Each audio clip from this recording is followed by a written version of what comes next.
She sincerely loved her husband, and also sincerely loved their newborn son. And if she had her way, she would close her eyes now, and not wake up for the next 3 days. However, there was one more unfinished business. Did Minato hit the open palm with his fist? I know you're infuriating, but we have to get to the end. Seal the fox. The fourth Hokage put his hands on his wife's stomach, preparing to perform the sealing, when suddenly there was a loud cry. Turning his head towards the source of the noise, the man saw 2 nurses fall dead, like bags of stones. Next to their bodies stood a strange man in a white mask with some simple pattern on it, and in a raincoat. He silently looked at the couple, holding a little Naruto in his hand, who did not understand at all what was happening. The fourth Hokage, Namikaze Minato, started talking a strange type, 3 steps back from Jinchuriki. Otherwise your son will not live a minute in this world. The threat was bold, and what was scariest of all, doable. Minato felt that this person. He certainly would not spare his son, he would kill him as well as the nurses, and therefore he raised his hands up. Taking a small step back, and quickly thinking over a plan to save his wife and son. He had Hirashin's marks all over Konoha, but where would he take his relatives? So that they don't get to them. The ideal choice was their estate, surrounded by the protective barriers of the Uzumaki clan. Moreover, Anbu was always on duty nearby, but suddenly Kushina slipped out, clutching her stomach, on which a black lump of sadness swelled. And writing crawled across his face. Kushina. Minato was scared. Things started to take a bad turn. Get away from Jinchuriki. The stranger continued to threaten, or your son's life is not important to you. The type continued. Kip put the kunai to the child's neck. Wait, Namikaze shouted. Calm down. Whoever's talking, Minato, I'm completely calm, the stranger said. He, apparently realizing that their conversation would lead to nothing, left the crying child. Air? The guy in the mask jumped up into the air with a deft movement, taking out a kunai and preparing to kill the baby. When suddenly the fourth, justifying his nickname Lightning, intercepted his son, hugging him tightly. The yellow lightning in the case satisfied. The stranger said, but then what? Only now the young father noticed the explosive seals on his son's diaper. He instantly took off Naruto's diaper and jumped out of the cave, carefully holding his son, and moved to some abandoned house on the outskirts. Then, throwing a diaper into this building, which was going to be worn anyway, the fourth Hokage hurried away. Behind him, an explosion thundered, telling that the house was no longer there. The blast wave picked up Minato, and he landed on his 5th point, arriving on it a couple of meters away. Looked worriedly at the roaring baby.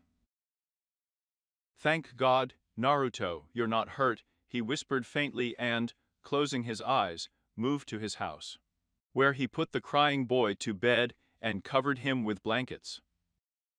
Leaving the child alone wasn't the best idea, but Hokage couldn't think of anything better. Therefore, after kissing the child on the forehead, he whispered that he had to save his mother and disappeared. Minato returned only 5 minutes later. Naruto's loud screams. He was still lying on the bed, his tiny hands clenched into fists and demanding attention. The fourth gently laid his wife on the bed next to his son, and she immediately turned on her side, hugged the boy, giving him her warmth. Tears were streaming down the bridge of her nose, soaking into the fabric of the pillow, and her heart was empty. Stay with Naruto, Minato said, looking sadly at his wife. He understood that after a difficult birth, the extraction of the tailed man would not last long. But there was hope that Uzumaki's blood would rebel against premature death, and Kushina would get out. Moreover, the medical team was already heading to the estate, promising to inject Mrs. Namikaze with sedatives and sleeping pills right away, and then perform an operation, so that the chakra circulation system does not give up in the near future. Minato, Thank you." The woman spoke softly, no longer seeing how her husband put on the hokage cloak and disappeared into Shiraition. He appeared suddenly, when Kushina had almost asked. And Naruto was snoring sweetly. Over the past time, the medical team managed to get to them and provide first aid, using the chakra to restore the areas of Mrs. Namikaze's body damaged by childbirth and extraction by the tailed ones, and also checking the condition of her son. At the moment, the doctors were on the ground floor, having decided to leave the wife of the fourth son for now, in order to give them at least a little rest, and they themselves began to prepare ives and gurneys for transportation to the hospital. Without going into the details of the doctor's employment, he simply grabbed his wife and son and moved to a clearing near the forest, where the nine-tailed was rampaging. Straining his wife's exhausted vein was not the best, but the only option was to immediately erect a barrier. Hokage said, pursing his lips. "I can." Kushina nodded. The dream flew off like a handkerchief from a gust of wind. Right now, it was more important to stop the fox and not care if they died. From the back of the young mother, golden chains from the chakra burst out, which rapidly burst into the dry. The male of the earth, and a second later, grabbed the angry nine-tailed. Kushina coughed, startling her husband and child, who woke up and began to cry loudly. Tears welled up in his eyes, and a ringing voice could not cover the growl of the tailed monster. "I'm sorry, Naruto, for waking you up," the woman whispered, breathing heavily. "With the part of the chakra that I have left, I will pull the fox back and die with him. This will not allow him to be reborn for a while. It's the only way to save you both." Kushina looked at her husband. "Thank you for everything you've done for me," Kushina said. "Thanks to you, I became the fourth Hokage," the man said slowly. For some reason, he remembered the first time he saved his wife when they were still children. "Thanks to you, I became a husband, and thanks to you, I became a father." "Me, Minato, what kind of face is that? Stop it. Thanks to you, I'm happy. I am happy that I was loved by you. I am happy that it is our son's birthday today. If I imagine that I survived, that the three of us live as a whole family, and we are with you, there is only one thing in my head, how happy I would be."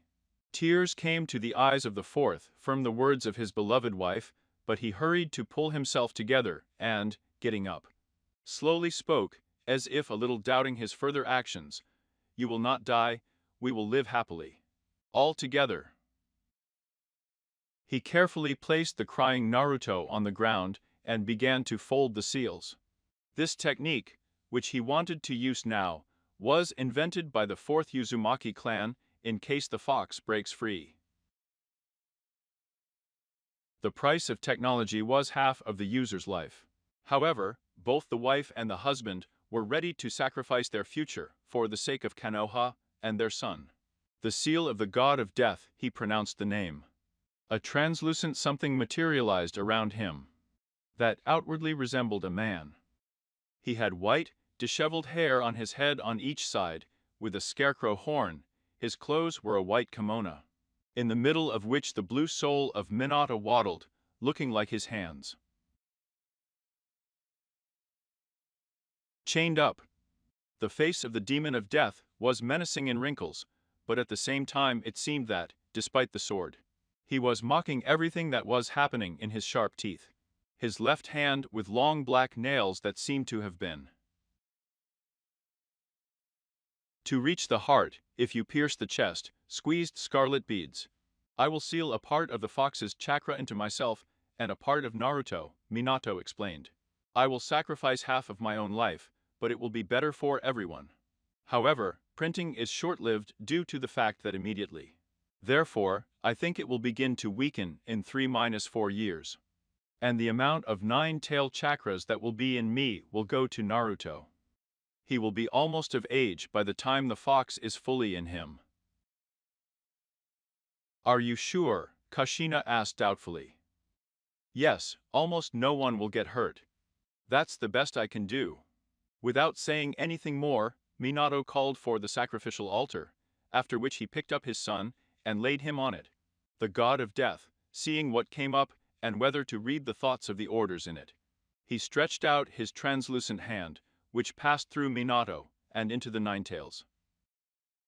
Just as Hokage managed to whisper the seal, a transparent hand jerked sharply away from Kyuubi, taking away his scarlet chakra, and sucking him into Minato, whose body was cramped from the heavy and cold fox chakra. These simple manipulations led to the fact that the demon sharply decreased in size, and a seal appeared on the stomach of the fourth, which was so hot that it literally burned through the man's clothes and smoked. "I curse you, fourth Hokage." The roar of the fox, from which the blood runs cold in the veins, was heard all around. "Okay," the fourth one said calmly, feeling goosebumps on his hands from the demon's words. "Now the 8-letter seal. I'll seal the Ninetales." With this, he spilled the kubi even more.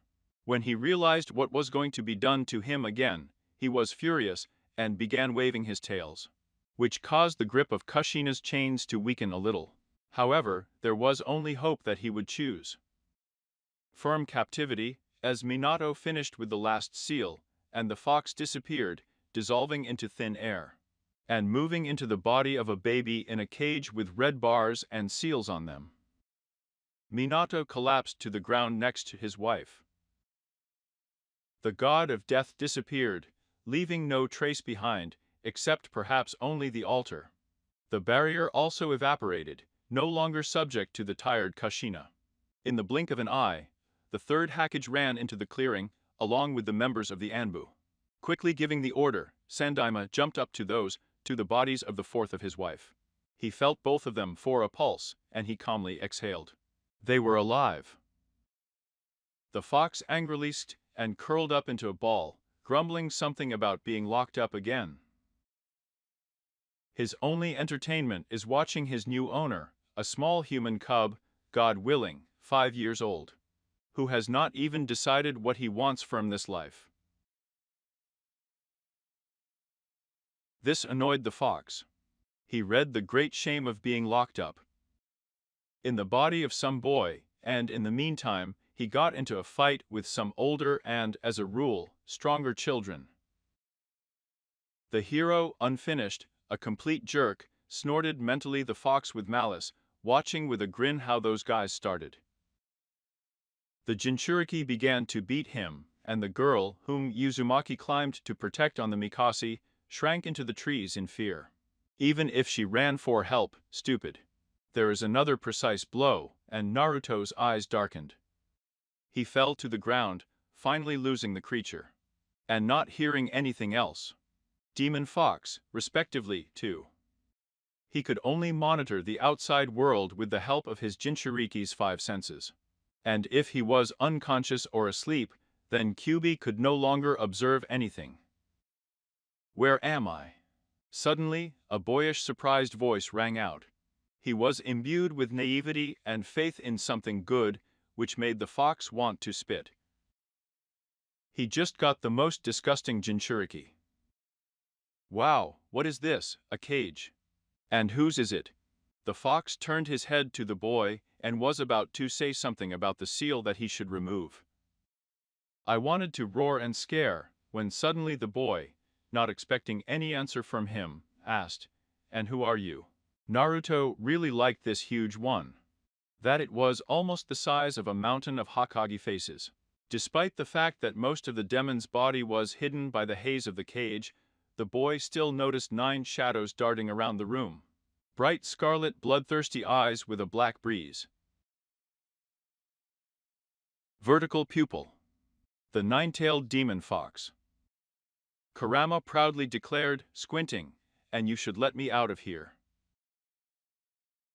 I'll help you get revenge." "What's your name?" Naruto translated his words, touching the huge cage with fingers trembling with excitement. He didn't seem to care about the poor lighting or the water on the floor, which was up to his ankles. "The 9-tailed demon fox," repeated Kyuubi. "And I'm saying that if you let me out, then." "No, well, I've already heard that," the boy muttered with displeasure. "My name is Namikaze Naruto, and what is your real name?" "Just be honest, For some reason, I have to tell you my name. You little brat, snarled QB. Although he was pleasantly surprised, he was the first one who tried to find out what his real name was and did not run away in fear. Calling him a demon. Because I want to be friends with you. I have friends, but they're not as cool as you. And you're big and cool. So what's your name? I've already told you my name. So you should too. Get out of here, little one, QB snapped. Don't you want to be friends with me? The boy asked sadly. No, the fox barked. And you can't even name it. No way. That's how. He sniffed in frustration. You're just like my dad. Everyone says he's the fourth Hokage. He's very busy, but I can see that he doesn't care about me. Even Mom doesn't really want to talk to me. I do not know why. I'm causing them so much trouble, right? And you too, right? Yes. The demon roared. He was extremely disgusted by the fact that he was compared to the fourth Hokage and his wife, who, by the way, sealed him into this little kid. He considered these two pathetic people. Budishikami and their son is even more pathetic and disgusting, but in comparison with some of them disgusting. Then I'll go. Naruto sniffed. He had already begun to dissolve, to disappear from under consciousness, when suddenly his back was literally at the last moment. A quiet but steely chicken flew in. In the end, it's always possible to take advantage of a delighted boy to force him to remove this stupid seal from the cage. Naruto. The fat man shouted irritably. The trail of the fleeing blonde boy, while threatening with his fist. The morning was just beginning, but this little rascal, as this man, the fishmonger, put it, had already managed to mess with him. Clearly taking advantage of the fact that he was the son of Hokage, and, as luck would have it, terribly looks like him in appearance. The man was already desperate, but he was slapped on the shoulder in a friendly way by some shinobi with a scar on his nose. With a funny hairstyle. The seller vaguely recalled something, like a teacher in the cabin of the academy in Shinobi. I'll deal with him while you clean up your shop. The ninja smiled, and then looked at the back of the fleeing boy and shouted, Naruto. Stand still. Now. CSR, Iruka-sensei, how did you recognize the shadow clone? The boy asked in surprise. Breaking and looking back in surprise at the irritated teacher, who was frowning at the boy. And was clearly thinking about how to punish him for such behavior. Fortunately, the fourth Hokage personally asked the teachers of the academy to treat his children with all severity, especially to the eldest son. You never listened to me in class, he replied. Now come down and follow me. Try to catch up with me first. Namikaze Uzumaki stuck out his tongue, not at all worried about any respect for elders. And therefore, more experienced shinobi. The technique of mass shadow cloning. The boy shouted, folding his fingers in a cross and creating 100 copies of himself. He learned this technique quite by accident. In general, Naruto has always had problems with controlling his chakra. There was so much of it that he couldn't figure out exactly how much of one should be poured into the clones. Moreover, it was as if some kind of barrier prevented him from releasing as much chakra as he wanted. Therefore, the illusory clones always remained far away for the boy. Until one day, on his bed, he found a small scroll describing shadow clones. Who left it there? A secret. Menma, Naruto's younger sister, denied everything. The mother only shrugged her shoulders mysteriously. But the father, he looked away in an irritated voice, asking not to disturb him. But Namikaze Jr. definitely noticed the remnants of the Hokage seal on the scroll, which was very surprising, given his promise with his own father. But the one who constantly could not, called him a weakling, and even in spite of him, leave him a scroll with such a strong and useful technique. Go ahead. All copies of Naruto exclaimed at once and ran away. Don't forget, you're not the only one who has clones. Sensei created water clones using water from a nearby sewer. He himself liked such catch-ups, allowed him to warm up and distract himself from tedious lessons. The residents of Konoha watched in amazement as hundreds of Hokage's sons, one by one, disappeared in laughter. 20 of his teachers ran away with claps. CSR, he was able to destroy all my clones. The boy grumbled to himself, kicking a pebble. Naruto. Someone shouted from behind. Turning his head, the boy also saw Sensei's hand. Come here quickly. No way. The boy shook his head in response and jumped back, once again creating several shadow clones. Catching up again is not an option. But here he has one trump card up his sleeve, which is simply obliged to knock his teacher down. Literally, the child smiled slyly. Turning around, he turned to face Sensei and folded the seal. Harem technique. Instead of 15 Naruto, there were 15 beautiful naked girls who winked and shone their charms, inviting the negligent teacher to join them. Less than 5 seconds later, Sensei flew to the trash cans with a strong fountain of blood from his nose. Reincarnated, Naruto laughed. I knew that you, Ruka-sensei, are still a pervert. Laughing loudly, quite childishly, the boy rushed to run. While the shinobi did not recover, but soon he turned onto another more fierce street and slowed down, still laughing with his pranks. I was healthy, who, really, kurama? I mentally asked the fox, to which the fox chuckled. Not bad, you should practice a lot more. Although I liked it, he grinned broadly, showing his fangs. Nothing, a little more, and I'll even bring down my father. Kashina won't let you do that. The fox shook his head, she's terribly jealous. The boy was so carried away with plans to neutralize the fourth Hokage that he stopped looking around, and at the turn, he sadly bumped into someone, falling on his ass from the collision, muttering something about his alien Nessa. Attentiveness Naruto noticed a book lying on the ground with a strict age restriction mark. Apparently, the one he encountered was too keen on his reading to notice anything other than the plot. The boy looked at the shinobi standing next to him, who, however, stood on his feet, which cannot be said about Namikazumak himself. The man, the lower part of whose face was covered with a mask and his left eye with a bandana, hurried to pick up the book with a protector and help to get up. To the boy, apologizing to him, Naruto remembered that he had seen a similar man in the photos in the living room. Apparently, it was the same Kakashi Hatake, his father's disciple and a frequent guest in their house, with whom little Naruto, however, did not intersect, because he refused to leave the room when someone came to visit them. And his parents didn't really call him at a get-together with old friends. The only exception was the Uchiha family, and that was because Sasuke was bored alone. Watch where you're going. The boy snorted. And you walk more carefully, the ash-haired man answered in the same tone. Naruto.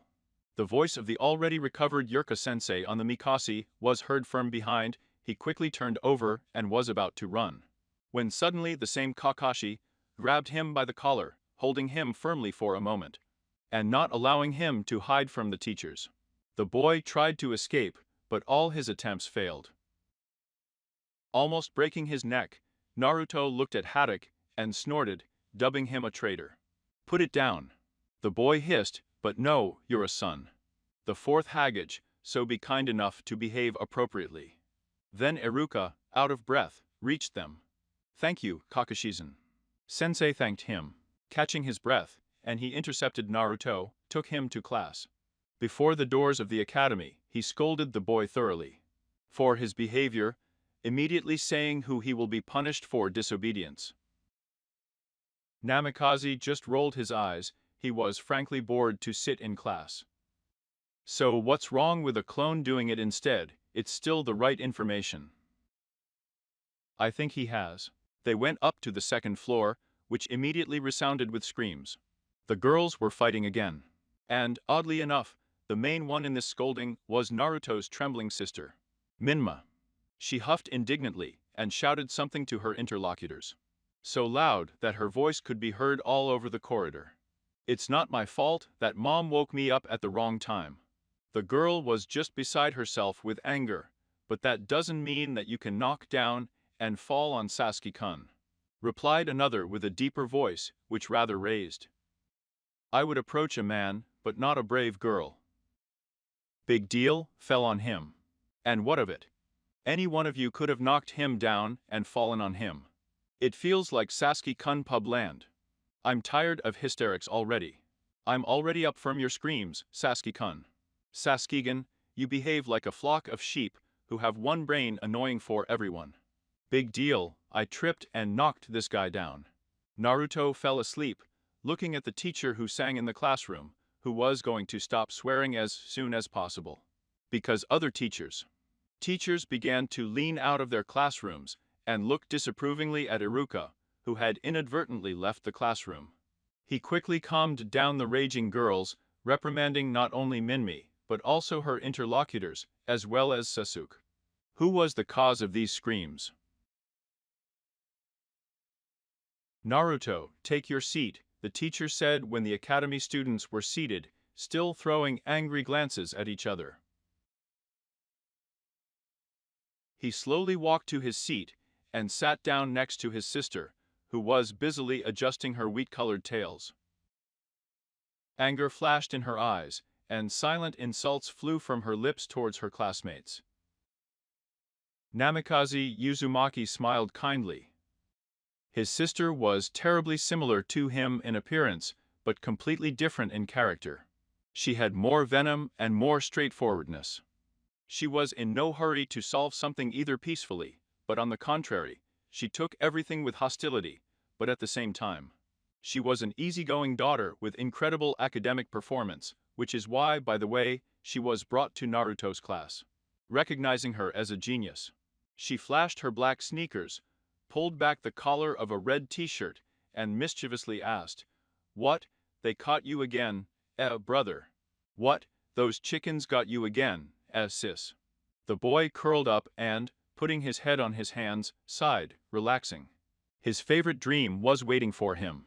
The lady, I'm probably going to get in trouble for not protecting my sister in this verbal altercation. The boy thought sadly. It was already evening outside, but Naruto didn't. I returned home, preferring to walk in the evening canoe, with my hands in the pockets of my black shorts. Go to the estate, I didn't want to at all. There was a noisy sister and a tired mother who had recently returned from a mission. In 20 minutes, he was supposed to come up without distinction. A personal father to his son. Namikaze Uzumaki didn't want such company for himself. It's better to be alone than to be among people who treat you like a stranger. His stomach rumbled, hinting that the last time the boy ate in the morning. But now I wanted to eat, he said sadly and quickened his pace, heading to his favorite place, where they sold the best noodles. And the owner of the diner simply doted on the boy. Another minute, and he was standing next to Oshira Kuraman. Smiling broadly, the guy pushed aside the tarp with the sign and stepped inside, inhaling the smell of noodles and juicy pork. You are a student, a double portion, please, the boy asked, and sat down on a high stool with a manic gleam in his eyes, watching him. Then, as the shopkeeper smiled, he began to throw noodles into boiling water. Soon Naruto had a plate of his favorite dish in front of him. I found such a thick and delicious smell from Ram that the boy's mouth watered. He had almost grabbed the sticks and disconnected them, when suddenly the same Kakashi Hatake, whom Naruto had encountered that day, came into the Ramana. "Hello, Naruto," he said and smiled, which, however, the boy understood only because he covered his eye. "First you turned me into Iruka-sensei, and now you're waiting for my friendliness," he snorted. "Then let me pay for you in honor of reconciliation," Shinobi suggested. Naruto thought for a while, frowned, shot himself as a doubting lady, but still in the end, happily nodded his head. Naruto and Kakashi sat in Ramona for about an hour. During this time, Kakashi still managed to get the boy to talk, and he told him about the other Urka-sensei and about the too noisy sister. And even that he wanted to grow up as soon as possible. In the end, the boy was so exhausted that he just fell asleep at the table. Before that, however, after eating 3 servings of ramen, Junin had no choice but to pay the bill and take the child home. Deciding not to disturb the sleeping Kushina Minato and Minma, Hitaki made his way to the estate through the window. Being exactly sure that the barrier around the house identified him, and Kushina on the edge of consciousness realized that Kakashi had brought her son home. He put the sleeping Jinchuriki on his bed, even if it was an order, but I think it was the beginning of a good friendship, thought the copying ninja. Good night, Naruto, he said and disappeared. The next morning, Naruto didn't have a good time from the word at all. At first, he almost overslept. Fortunately, Minmo woke him up in time. Then it turned out that his mother did not notice his return yesterday, and therefore prepared breakfast for school only for her daughter. Although Naruto knew perfectly well that a woman, even while sleeping, could feel and know how she crossed the barrier set by her property. I'm not even surprised, the boy mentally chuckled, smiling a little sadly. This is to be expected. The mother pushed both children out into the street, so that they hurried to the Shinobi Academy for class. Minma looked like that for some reason. Minma, for some reason, looked unusually cheerful for such an early morning. She was jumping merrily somewhere ahead, while her older brother was lazily kicking a pebble, thinking that he would sleep well at his desk. I managed to look into the box with Bent. Menma put a lot more in there than I can eat. I'll share it, said the younger Namikaze. Thanks, Naruto nodded. You know, your parents are kind of weird about you. They kind of look like they don't care about you, but they're trying to take care of you somehow. For example, as with this lunch. Do you think that something prevents them from treating me normally, and that's why they do something for me on the sly? Utter nonsense. The boy snorted. It's time for you to get out of your pink fantasies that our family is perfect. This is absolutely not the case. I know, Menma replied softly. But you know, if there was more or less food in that stupid bent box, I would have shared it with you anyway. You're my brother, but I really still don't understand why I love you. Namika, for the eldest, burst out laughing loudly, and Whitetooth had a perfectly happy smile. His face lit up. Yes, Minmo was only a year younger than him, but she was already considered a genius, but at the same time, she was not as cold and distant as Sasuke, but very sincere and kind. Anyway, with Naruto. The boy knew perfectly well that she was ashamed of such an attitude. Her parents came to him, but there was nothing she could do. She tried to have adult conversations, cried, arranged boycotts, but all her attempts did not lead to anything. The Kushins and Minato just smiled sadly, shook their heads, and said that one day she would. He'll understand everything. Medma didn't understand anything yet. They walked on in silence. At the turn, the courtyard of the academy appeared with a lonely swing tied to a branch of a strict tree, and a bunch of children who were having fun on the street while they were free. Time before classes. Later, this courtyard turned into a training ground for sparring between students. Tell me, Kurama, why did you want to be friends with me? Naruto asked mentally, watching as the wind tore a yellow leaf from a tree and carried it somewhere. To the side. You're the first one to ask my name, the fox replied with a loud chuckle. Surprisingly, it was only after 3 years of their communication that Naruto still bothered to ask about the true motives of Kubi, which one, however, was in no hurry to disclose. Over the past time, he has somehow become attached to the boy, and the mockery of his pitiful situation has turned into outright pity.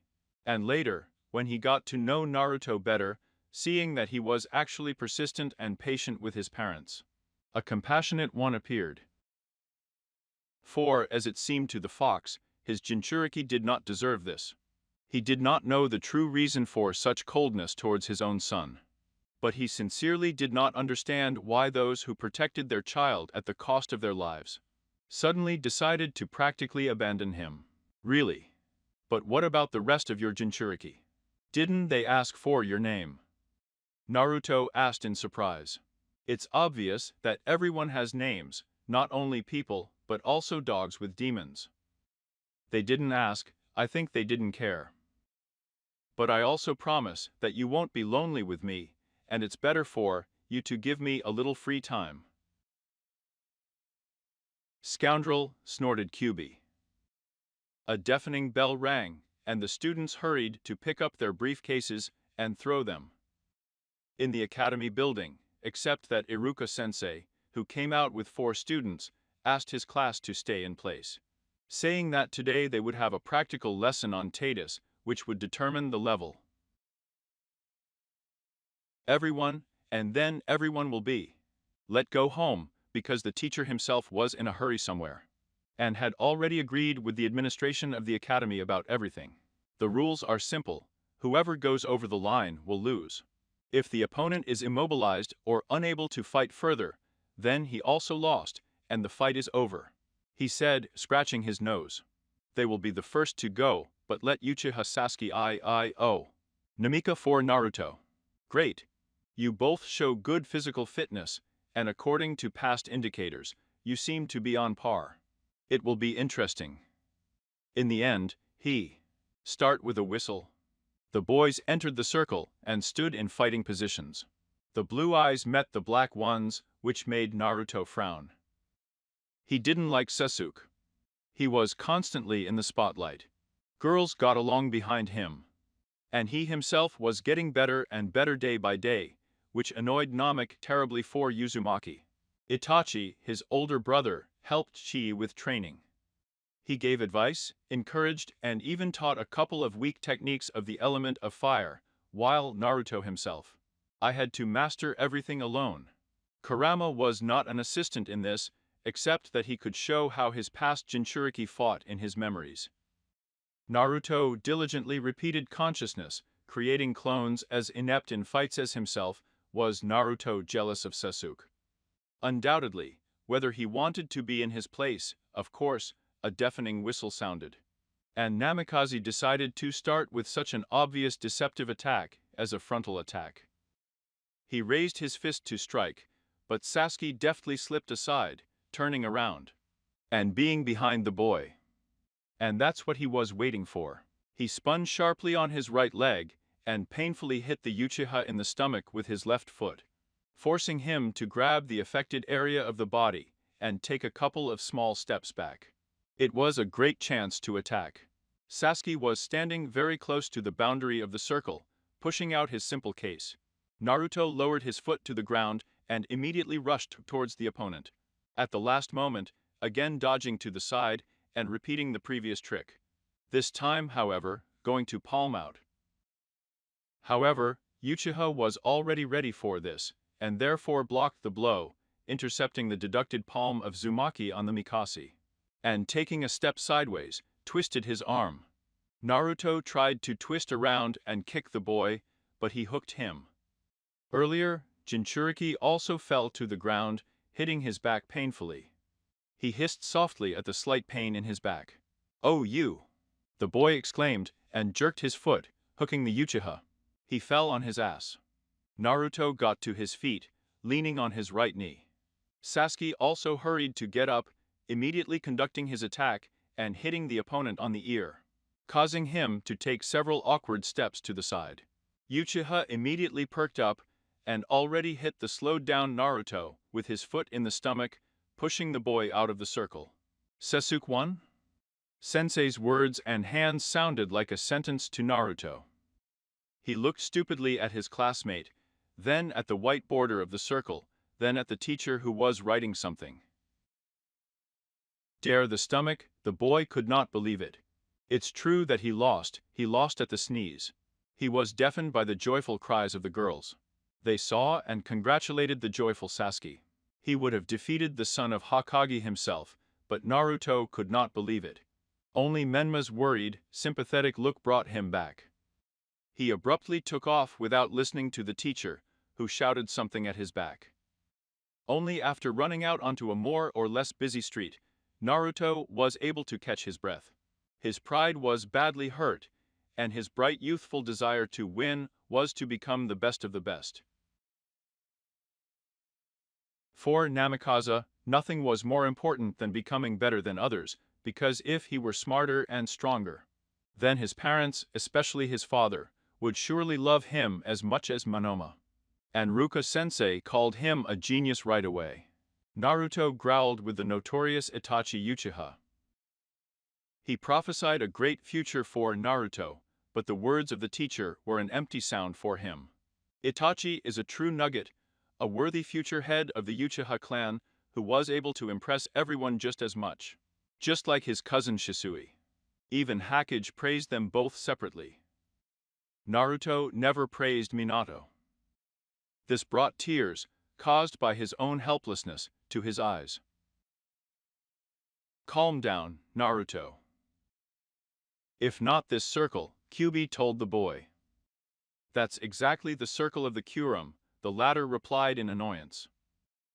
And if it were a real battle, and this circle was the only place on land, and there would be some kind of poisonous lake around. What kind of poisonous lake is this? Yes, anything, maybe even a cliff, or the devil knows what. If it wasn't sparring, but a fight with the enemy, I could have died, and you would have died with me, the boy said. But I can't lose. I can't be weak. I have to get stronger. Much stronger. I have to beat him next time. Prove that it is better. You don't have to. I'm afraid your pursuit of power will end badly. It's okay. Recognition is the main thing. And what are you going to do? Kurama asked warily, feeling something inside him pitifully scratching at the sight of such an angry and depressed Jinchuriki. I'll ask Kakashi to train me. Naruto warily pressed his back against the fence. Over the past hour, he managed to run around the hole. The village, which was not small, was in search of an attack, but he, as luck would have it, did not want to be. Sighing warily, the boy decided to eat first, and then continue the search. The choice fell on a small diner, where they sold the best dang in Konoha. Let the diner was quite short, which could not but please the boy. It was not very colorful, but very presentable. The name was written in white hieroglyphs in a black outline, and at the beginning of the inscription, there was a cap with 3 different colors. Colored danga. When Naruto went inside, the smell of rice ball sauce hit him in the nose, and his stomach rumbled invitingly. Having sat down at a table so that he could see people coming in and out of the diner, young Namika took an order, and began to wait for him. It will be brought, but the front door opened again, and Naruto saw the one he was looking for all this time. Kakashi Hatake with his own person, accompanied by some strange man in a green leotard and black hair cut like a pot.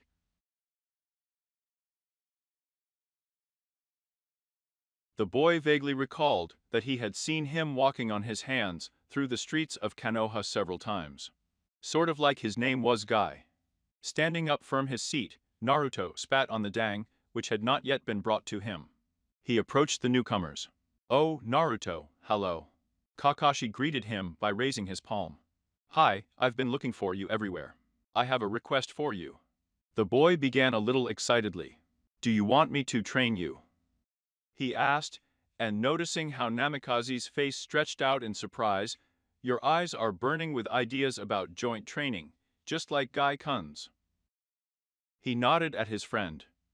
But I don't think you need it. You're already pretty strong for your age. I heard that you sparred with Uchiha and almost beat him. But I know. Naruto replied in an iron tone. But I lost. I need a teacher, and I think you can help me.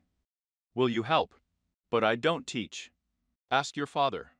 Kakashi shook his head. Naruto froze. Is he serious now? The father of this insufferable man who can't stand him, it's useless. He replied in a colorless voice. And, apparently, there was something there that made Hatake awkwardly look away. There is the power of youth in this boy. Train him. Guy waved his hand. Okay, Kakashi agreed. Maeda raised his thumb, closed one eye and smiled dazzlingly. Half an hour later, being at the 6th training ground, the boy happily smiled and ran out of the diner, forgetting about Dang. You're late. Naruto was emotionally indignant when Kakashi appeared, but after half an hour, an hour. Sorry, just a black cat ran by, and I had to go around it. The man smiled guiltily. Okay, let's start training. At these words, the boy's eyes lit up. You know how to perform simple techniques that are tormented in the academy. Namika nodded for Uzumaki. I think then you should know that the chakras are predisposed to different elements. And since I agreed to train you, I first need to find out what element of your chakra has inclinations. Water and wind, the boy replied. Kurama had already initiated him into all this, and he was even able to steal from the estate, from the basement, where various shinobi equipment and his parents were stored, a few special pieces of paper and find out your elements. I own the water myself, so it will be easier for me to teach you at first. The wind will be much more difficult, but I think we can handle it. Where do you want to start? I can already control the water a little bit, and therefore, I would like to try to at least take control of the wind, Naruto responded. All right, create as many clones as possible. Let each take a leaf from that tree over there. The copying ninja pointed towards the apple tree, and with the help of the chakra, tried to cut it. Well, why do we need clones for this? Naruto asked. I can do it myself, it's very simple. The fact is that when you train with shadow clones, after dispelling the technique, all the knowledge and experience of the clones are transferred to you. But they're fatigued, too. Lying in the evening on the trampled grass, Naruto rested and pondered over the conquest of the element of air. Over the past half-day, he could only cut a leaf with his chakra, but no more. Although Kakashi warned that the training would be difficult, but the boy did not expect that so much. Naruto closed his eyes warily, but then an idea came to his mind. Kakashi, do you know anyone else with the wind chakra? Jinchuriki asked a friend who was sitting next to him and reading a book. I know, but he's on a mission right now. Your father also has wind chakras. Why would you? I wanted to ask for help. Ask the 4th Hokage for it. I heard that you have a strained relationship, but suddenly it will work out. Naruto shook his head. And for a cup of ramen. Why didn't you say something about ramen right away? I'll be back soon. Namika for Uzumaki was already rushing to run and ask, but the copying ninja grabbed him by the collar. I'm going on a mission tomorrow, he began, and I won't be back for 2 days. Practice while I'm gone. If suddenly you manage to cut a leaf, then take care of the pebbles, they are harder, it is more difficult to cut them. Got it? Then I'm off, bye. And he disappeared with a loud pop. While saying goodbye to the Uzumaki Mikazu, and with an empty seat, he turned around and headed towards the Hokage residence. Jumping on the roofs and thinking about what he would say to his father, he fearfully descended to the ground and crossed the threshold of the entrance to the building. The secretary nodded to him, recognizing him as Hokage's son. Having climbed several floors on trembling legs, the boy knocked. From the other side, an invited come-in was heard, and the child bit his lip. They dispersed around Kano at the speed of light, and, of course, Hokage was already aware that his son had lost at Chi. Hi, Dad. Jinchuriki greeted awkwardly. Did you want something? Hint's voice for the elder was as cold as ice. You have the wind chakra, right? Naruto decided to get straight to the point, because his father doesn't like it when his son asks him something. Can you tell me how to use the chakra to cut a leaf? Why would you want to know that? You can't do it anyway, Minato replied warily. You couldn't even beat Sasuke's chihuahua, what a wind chakra. First, learn to stand on your feet so that you don't fly out of the circle in 2 minutes, and then we'll talk. Minato's words cut Naruto like a knife. It suddenly became harder to breathe, and unbidden tears appeared in my eyes. The boy felt like the ground was literally knocked out from under his feet. For some reason, a picture that he saw on the way to the residence came to mind. One of his classmates, Choji, also lost, but his father told him not to worry, and gave him a delicious meal. Naruto's father only humbled him with a contemptuous look and called him ignorant. Well, first the loss of a sneeze, now a father openly calling him an unworthy son. This day was disgusting. Naruto abruptly became disgusting to himself. His own family had become disgusting to him. "This should help me become stronger so that you recognize me," he said softly, clenching his hands into fists, and trying to make his voice not tremble. Minato took a deep breath. "Get out of here. I have to wait for Team 6 with an important scroll." "Is some scroll more important than me?" "Yes," my father snapped. Naruto felt really bad. "Got it? Good luck." He snorted and turned around, opening the door with a trembling hand and stepping out of the office. Already thinking about how he would break right in the corridor and run away somewhere very far away, lie down on the green grass, and fall asleep on it, and spit on insects. The main thing is away from home, away from this person, but suddenly froze. Hearing her father's calm voice. Imagine that the chakra is divided into two parts, and these halves rub against each other. As soon as they are sharpened, connect them like a blade. The door slammed shut, leaving a dumbfounded Naruto standing in an empty corridor. His father had just given him advice. Naruto was breathing deeply, lying on the grass. It was about 4 o'clock in the morning. The sun lazily illuminated the landfill, where it was located on the Mikasi, and tall trees threw back not yet long shadows. Naruto was too exhausted, tired, and didn't even want to move a finger at all. Sweat trickled down somewhere in the area of the auricles, but the boy didn't care. There were several green leaves lying around it, cut in half. It took him about 3 days to follow his father's advice, to work hard to achieve the goal. The chakra did not want to obey, getting out of control, and dissipated. The boy also wasted most of it, but he finally achieved the result. He was able to fulfill Kakashi's instructions, which could not but please. Kurama was quite rumbling somewhere in his subconscious, rejoicing for his Jinchuriki, but nevertheless saying that he would need to work hard to consolidate the result. But one face was clear for sure. Naruto was a genius, just like Uchiha Itachi, Uchiha Shisui or Menma. With his mindset, he clearly took after his father and endurance and perseverance in the mother. The surprisingly dangerous combination that turned out at the exit allowed the boy to become better than his one-legged ones, to show a much higher result. It is difficult to command the elements at such an early age, but Kyuubi knew that there are such people. One of these was already the above-mentioned to Uchiha, and, oddly enough, Senju Hashirama. Kurama desperately did not understand why Minato and Kushina were turning a blind eye to their son. But he felt that there was something unclean there. Namika, for senior comparing, was famous for his nose for truly talented people. And he clearly could not overlook such a nugget as Naruto. "Getting up?" Kurama asked. "No," Naruto answered him. "I'm tired. I just want to lie down and do nothing. Leave me alone." "Shh, how rude you are." The fox snorted. "By the way, Kurama, do you think father will be proud of me? After all, I was able to cut the sheet. And after I consolidate the result, I will move on to the stones. He will be obliged to recognize you."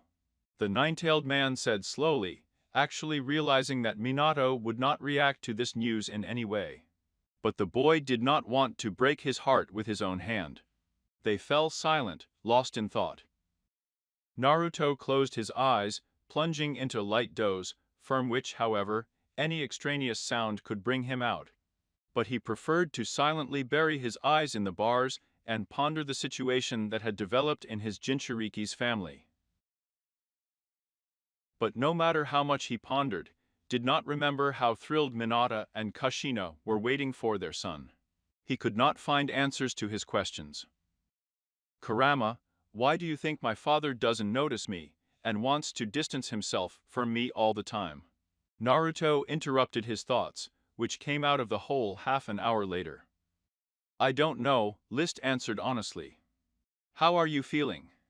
It would be better to sit down and take a break. I'm also thirsty, but my body hurts." Probably, I will have to go home and smear myself with some fragrant ointment so that it will pass as soon as possible. The nine-tailed one only grunted in response, sending his chakra through the boy's body, thereby warming up the muscles and relieving the pain.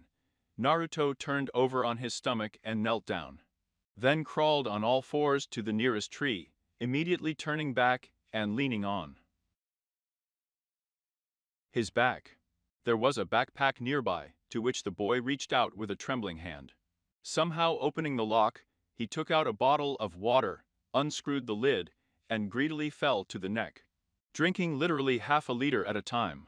Breathing became much easier, and the feeling of a heavy coma in the chest disappeared.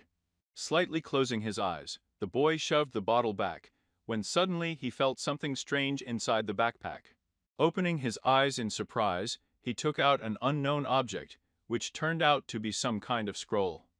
By the way, there was no scroll in his backpack earlier. It was painted in stripes. First there was a strip with a sandy blue color, then blue-black, then red-gray. The fourth was red with a slight bright beige tint, and the fifth and sixth were equally white, separated only by the fourth thin strip. The seventh was generally tricolor, green, blue and orange. The eighth was light brown. And finally, the ninth shone red-red. The strange coloring of the scroll made the boy frown. Usually they didn't depict anything like that. On the contrary, we tried to make it monotonous.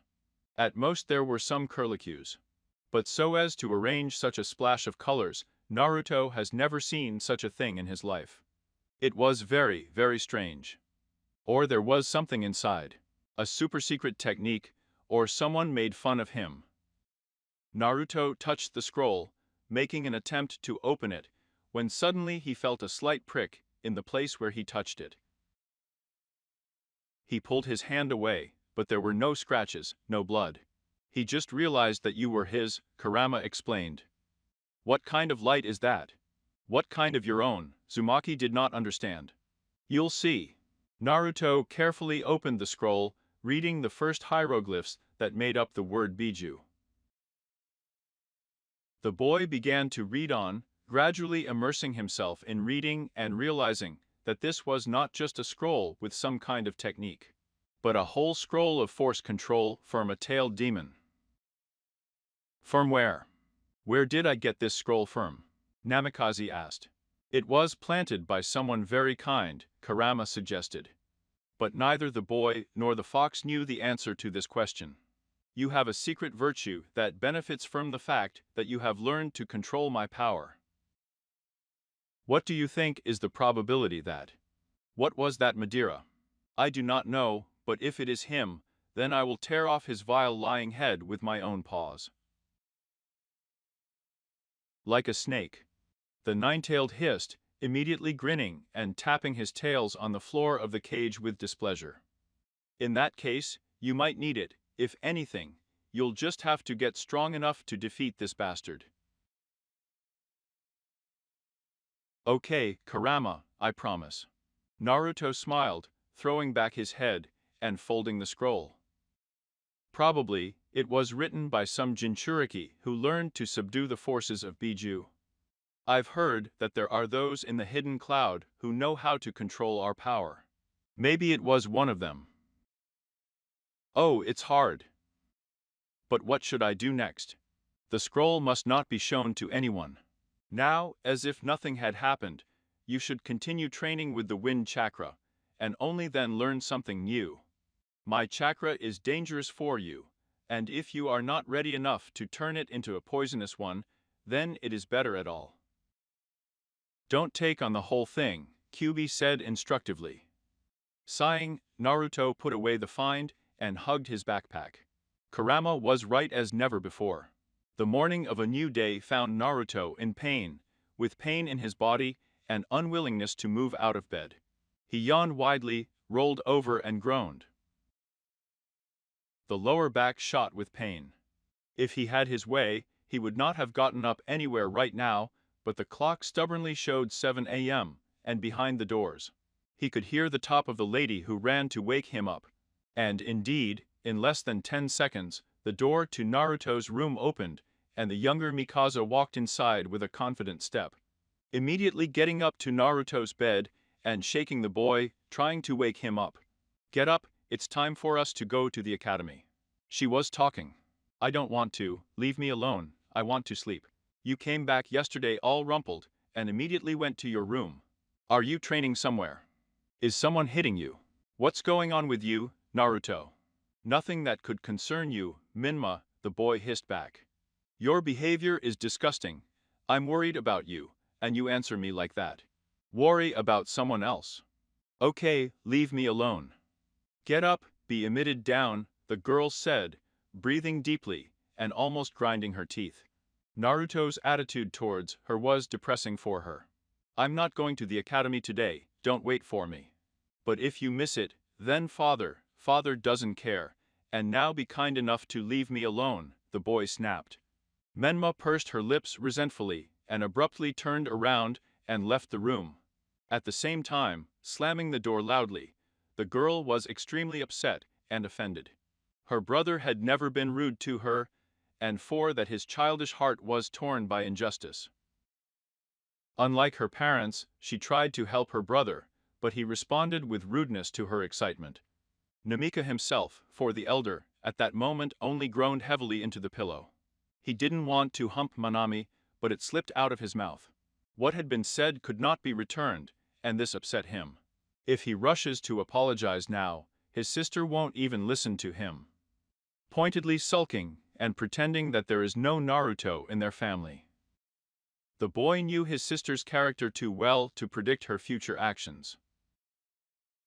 "And what are you going to do?" Kurama asked. "Then I'll apologize, but for now I want to sleep," Naruto replied. Opening his eyes, a sense of guilt crept heavily somewhere inside, forcing him to bite his lip and regret the words even more. The boy woke up only after 5 hours. Stretching, he immediately went to the bathroom, where he brushed his teeth and somehow tried to come in handy. Smooth the disheveled hair after sleep. Judging by the silence, there was no one at home, which was only to Naruto's advantage. He hurriedly changed into street clothes, hurried to the first floor to the kitchen, where he poured cereal into a deep plate, and poured milk over them. He did not make tea or coffee for himself, since there was more than enough milk. Soon satisfied, the boy put the plates in the sink and began to wash them. Once Kushina scolded him for leaving dirty dishes, and it was so humiliating for him, who was always trying to show his best side, to get caught on such a blunder as left dirty dishes, that he instantly became very ashamed. Since then, the boy always tried to clean up after himself, which delighted Kushina's friend. Like, this one grows independently. The woman only smiled crookedly and nodded her head at this. Naruto's path led to the public library, which was located on Mount Hokage, knocking down passersby. That for some reason decided to crowd on the street that day, Naruto. I got to the long stairs in the mountain. He walked past the shinobi guard, who nodded in greeting, and began to climb up, breathing deeply and assuring himself that he would overcome all 20 flights of stairs, where there were 30 steps for each at a time. The boy liked to challenge himself, thereby passively training himself. Climbing the mountain by steps is endurance and breathing. To reach the academy in 10 minutes instead of 20 is speed and endurance again. Sending shadow clones to lessons instead of yourself is the practice of espionage. Such a pastime was a similar game for Naruto. Due to the lack of real friends, apart from Kurama and maybe Menma, he entertained himself. Naruto himself was in no hurry to make new acquaintances, because he was not sure that others would be interested in him as a friend, and not as the son of Hokage. And sooner or later, a friend would have to be invited to his house, and then he would see what was really going on in the Namikaze family. And who knows how much Naruto would have been punished for that. Once finally in the library, the boy found shelves with the history of hidden villages, and seized, and, grabbing a thick book, past the reading room, which was almost empty. He took a seat in the corner and scrolled through. And he flipped through the Failyant, another place where he stopped last time. Before that, he got acquainted in detail with the history of the Hidden Stone. Now it was the turn of the Hidden Mist. He immersed himself in the history of Kirigekuri deeply, reading the line. The usual homework turned into a fascinating story for him. At first, of course, it was boring to read about how some man took an example from the first Hokage and founded a shinobi village on the site of an ordinary village. Such a kind of entertainment, according to Naruto. But the more he read, the more interesting it became. He was especially attracted from the moment when the fourth Mizukage, Arata Karatachi, the father of the current three-tailed Jinchuriki, Yagura Karatachi, began his bloodthirsty reign. He fought all the time, sacrificing the lives of soldiers and civilians. So, after that, do you still dream about children? Thus, the last exam at the Shinobi Academy, there was a fight between friends and classmates. Not for life, but for death. Actually, because of this, the village was nicknamed the Bloody Fog. Then the author of the book described an organization called the Seven Swordsmen of the Mist, which helped Arata manage the village, and quietly destroyed traitors and enemy shinobi. Moreover, he spoke separately about each of the legendary swordsmen. So much so that Naruto himself wanted to get one of them. What followed was the reasoning that the fourth Mizukage guessed that sooner or later there would be an uprising in the country, and therefore trusted the Mist Swordsman, who, in turn, secretly joined the rebels and helped them make plans to capture the capital. A certain Maitrumi led the uprising, who, thanks to Yagura, who helped them, killed Arata Kamuri, and thus saved the village from unnecessary victims. As a result, she became the fifth Mizukage, the first female Kage. Not much has been said about her as a person. Basically, the author focused on her strength and abilities, which is why the boy concluded that it was better not to mess with this woman. Otherwise it would be great. And will not notice, Terumi marked all the bloody exams, simplified training, but did not lower the bar to the academy in Kano, which the boy really liked, reading about how new. The reform partially abolished the old order, but at the same time, she left the students there at a high level for the future genin. Namikaze began to realize that he would like to study there. Then May signed peace treaties with the rest of the countries and villages, ensuring that the country was suffering after the civil war. Any kind of security. At the same time, she still had Mist Swordsmen as assistants. It was already about 4 o'clock on the clock. When Naruto finished reading and realized that he was hungry, he put the book back in place and waved to the library. At parting, he hurried away, going down the stairs. Going down was much easier than going up. The number of people on the street was decreasing, so the boy quickly got to the house where Kushina was already. Dinner was set, and for some reason Minma, who was staying at Minato's house, sat down at the table. They didn't react to Naruto's appearance in any way.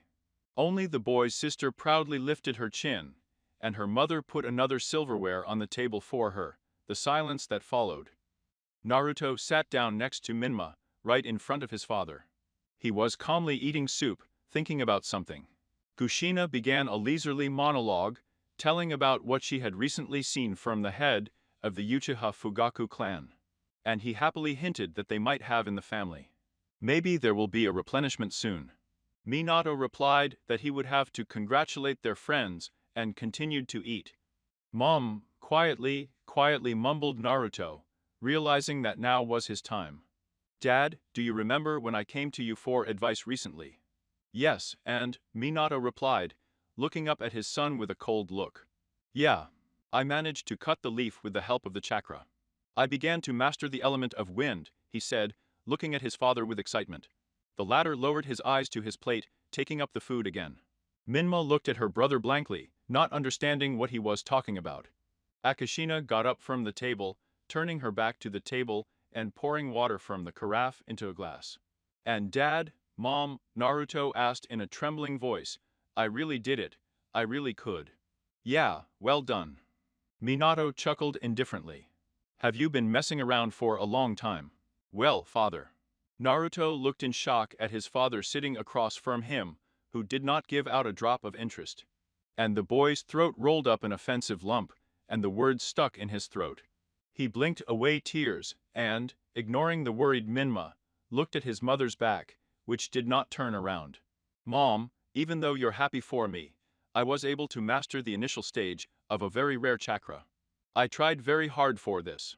"The father is right, you've been messing around for a long time, for someone who is our son's Minata," the woman replied. "Maybe then you'll do better, but for now there's nothing to be proud of." But my throat was pinched, he couldn't say a word. "But I wanted you to recognize me. There is no one in my class who can do this. Nobody. And you tell me this, that I've been messing around for a long time." At the end, he raised his tone. "Don't yell at your mother," Kushina said, turning around abruptly. "The nose is not old enough to talk to the elders like that." "But Mom, you're both being unfair to me. I'm trying the hardest to be the best, and you don't care. You're just saying I'm not good enough. And when will I be good enough? Never. Go to your room. You are left without a reward for such behavior. Maybe this will teach you how to talk to your elders. And please, you both disgust me." Naruto jumped up from his seat, causing the chair he was sitting on to turn and fall to the floor. Ignoring this, he rushed off to his room, wiping his tears and resentments with his palms on the way and trying not to cry in his head. Firm injustice. Cats scratched at my soul, leaving an unpleasant emptiness behind. Now, right at this moment, Namikaze hated his family so much that his cheekbones were cramping. He always tried so hard to be recognized by his parents, but they only once again. Once they laughed at him, and no matter how much he wanted to get out of here and never appear in this house again. But he would not be able to fulfill his cherished desire. Naruto burst into his room and slammed the door, but again, running to her, locked it. The boy sat down on the table, leaning on the bed, and quietly began to cry. Sometimes he wanted to die. He even tried a couple of times, but Kurama constantly saved him, saying that he did not want to lose the boy. On his own, the fox did the time of his imprisonment in Jinchurik, and did not understand why. It does, if it would be so easy to get rid of the shackles. Naruto didn't cry out loud, just sobbed loudly, constantly wiping his nose and angry tears. He was tired of all this, tired of this life, and his parents. He wanted something else, like to escape. Anabat began to beat in his head, and the boy, getting up from the white carpet, went to the window. "No matter how hard you try, they don't care about me anyway. Maybe I'm not doing something wrong," he asked the fox, looking at the familiar landscape. "Why is Minmin more important to them? But just think, a whole year younger than me will learn with me in class. Great merit. Why?" Tears rolled down the boy's cheeks again, which, however, he was in no hurry to wipe away. "I want to get away from here, far, far away, so that they don't get me. But it won't work in the land of fire." "Are you sure?" Kurama asked cautiously. "I'm sure, but where to go? In the sand?" "No, they have a contract with List. Or maybe to the cloud." "No, there's some strange Raikage. And if it's foggy, don't you like the education system there?" "Yes, and Turumi kind of promises to be a good ruler. And what an option. How can I escape? No one will let me in, they are watching me all the time. God, I'm so sick of this. Tired, tired, tired. I want to leave, I want to escape. In the same fog, but away from here, away from this family village. But how will you do it?" "You can't do it alone. Kakashi will help me. Definitely. He has to help me." "Aren't you afraid that he will tell his father everything?" the fox asked. "He is more loyal to Hokage than to some boy. I'll make him. God, I'm going to make him do it just to get out of here." Kakashi, surprisingly, not immersed in reading another book by Jirai, wandered along a deserted road towards the main gate of Konoha. He had already noticed the observers who were always sitting in one place from Yuma and Katetsu, who were arguing about something again. When suddenly out of the corner of his eye he caught some quick movement at the gate. Slightly tilting his head down, Hitaki listened to the sensations. It was not difficult to understand that it was Naruto. He greeted the observers with a wave of his hand, and, approaching them, hurried to inquire where to sign for arrival. Taking the pen in his hands, Kakashi was already putting it behind the smelt, when he felt that the book he had been stolen from his left pocket. I really wanted to read it. It was Jiraiya's new book, which he had bought only an hour ago, but all the time on the way home, he restrained himself from reading it. The man straightened up and glanced at the bushes behind which the young Namikaze was hiding. However, Hitaki did not do anything, just turned around and walked to the Hokage residence. Realizing that if Naruto stole a book from him, then he needs something. And if he needed something, then Minato-sensei's guesses were most likely correct. And soon his sum. A new dangerous mission awaits. Naruto, having watched the man leave, hurried to escape from the scene of the crime, going home to the attack. Naruto found out about where he lived after a little surveillance of a friend, for which the boy was not even ashamed. Do you think this will work? Kurama grunted, while Naruto jumped from branch to branch. This is a brand new book. Moreover, an exclusive edition. Kakashi hasn't opened it yet, so I'm sure he'll do anything to get it back. And I'm not sure about that, thoughtfully said Kyubi. He can just knock you down and take it away by force. But I hadn't thought of that. Naruto smiled awkwardly, but it was too late to retreat. He was already sitting in a tree, right in front of the upper window of a two-story house on the outskirts of the village. Lifting the window frame, Namika nervously got inside and looked around. He found himself in a not very large, but spacious room. Directly opposite Naruto was a wooden cabinet and a desk, on which various papers were lying with furnaces. The boy himself was standing on the bed, from which he hurried to get off. There was a bedside table at the head of the bed, just for someone who spends little time at home, for the first time. Uzumaki Namikaze sat down at a chair at the table, and began to wait for Kakashi's return. Looking with interest in the direction of the papers, but not looking up from them, being sure that it was not his business at all. Soon Hitaki came back rattling the keys and opening the front door. He put something in the hallway, took off his shoes, and began to climb the stairs. When Naruto heard thudding footsteps next to the room, he smiled, watching as the door creaked slightly and opened. Naruto? Kakashi asked, noticing a young Jinchuriki in his room. What are you doing here? I came to talk to you. And about what? I'm going to leave the village, and you're going to help me with this. Namikaze got down to business. I'm sorry, what? Kakashi blinked in surprise. You are forbidden to leave the village. Moreover, if you do this, you will be considered a Nukenin, and I will become your accomplice. Our names will get into the bingo book. I know, but I really can't stay here anymore. I want to go to Kirigakure. They won't be looking for me there for sure. And you can leave the village under the pretext of a mission. Although you're actually going to help me escape. This is wrong. Naruto, understand. You're just running away from problems. Exactly. And I don't care about right and wrong. I want to get out of here. This village is suffocating me. Namikaze looked away, sighing. Your parents will be worried. Kakashi shook his head. I remind you, they don't care about me. From such a statement, the man bit his tongue, because the boy was right. But you can't persuade me to help you, I have no doubt about it.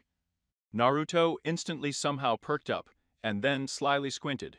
I offer you a deal, you help me escape, and in return I return your book to you. Jinchuriki Kubi took out a book from behind his back and turned it over in his hands.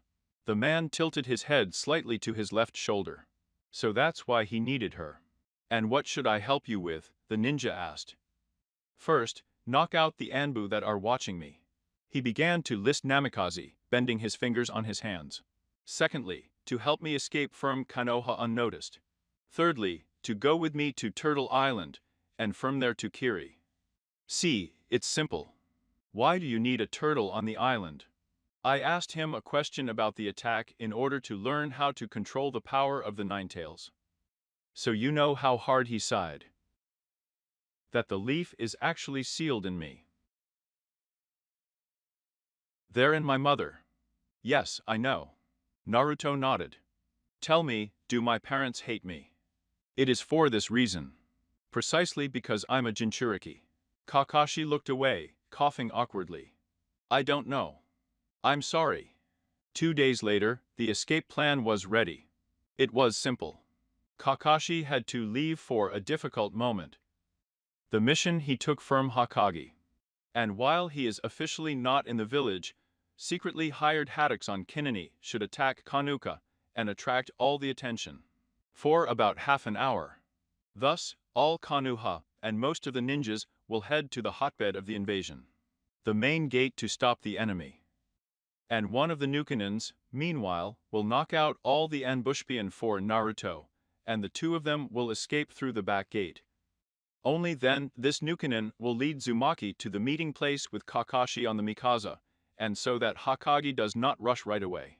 They chose the day when Minato went outside the village to meet with the daimyo, until the news of the attack reached the fort. And while he was dealing with the Nukanins, Kakashi and Naruto would already be at the port under cover. Namikaze Uzumaki quickly dumped. In a small backpack there were several things, including a change of underwear, money stolen from the parents' tannic, for which the boy was a little ashamed, and scrolls, waiting for 6 p.m., when the first twilight had just fallen on the village. Naruto left the house. The answer to him was silence, in which the boy was already used to. He really went to the training ground, but not to the one where he usually studied, but to the one that was closest to the back gate. In principle, it was no different from other training grounds. The same trees, the same grass, the same stumps. Suddenly, a powerful explosion was heard somewhere in the distance. The flame lit up most of the village with red tongues, and black clouds of smoke immediately rushed up. Only Anbu Hokage and Anbu Root were distracted by this. How the men who were killed by the clones at the same time immediately jumped to the ground and looked at Naruto. And from our mutual friend we go. This man was the one for whom a small sum was promised in the bingo book. His name was Ware, and he wasn't a particularly strong or smart ninja. But it was perfect for the plan. Naruto didn't know how Kakashi got in touch with him and forced him to help them, but he was grateful. Of course, on the one hand, it would be nice for Hatake to pick up the kid himself. But then the barrier surrounding Konoha would recognize him, and upon the man's return, he would. They were tortured in an attempt to find out where the Jinchuriki had gone. Yes, Namika nodded, folding the seals, and turning into a burnt-out brunette with long scars on his cheek. He flexed his shoulders and ran after Nakinin, allowing him to kill the ninja on the back gate guard, and for the first time. For my whole life, getting out of Konoha. According to the plan, they were supposed to meet Kakashi in a cave, where the fugitive ninja would receive his reward for kidnapping. And then Naruto and Hatake would go to the pier. Where did the boy lead the right way? He didn't open his mouth much, but he asked for his name and age. Naturally, Namikaze lied to him. If he had found out that he was involved in the abduction of Kakage's son, he could have chickened out. And this would have been very undesirable. It took no more than 15 minutes after the attack on Konoha. And both ninjas ran to the meeting place. But Kinin threw back his hood and looked around for Kakashi. The latter, having changed his appearance, was sitting at the entrance to the cave with his arms crossed over his chest. Everything went well, the man inquired in a voice not his own. Yes, the boy is here. Now the money.